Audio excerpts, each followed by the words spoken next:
মেসির রাজত্বের ম্যাচে আবারও ইন্টার মায়ামির জয়। মেসি করলেন জোড়া গোল, আবারও প্রমাণ করলেন কেন তিনিই ফুটবল রাজা। লিওনেল মেসির কাছে হেরে গেছে নাশভিলি।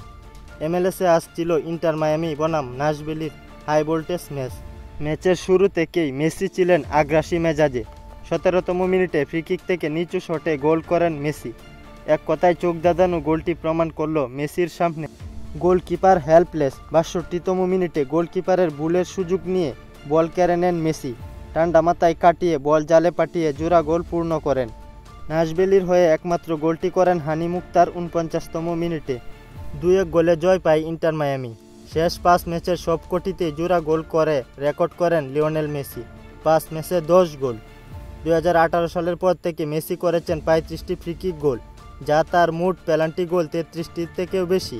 ফুটবল ইতিহাসে সবচেয়ে বেশি ফ্রিকিক গোল করতে মেসির প্রয়োজন 9টি ফ্রিকিক গোল।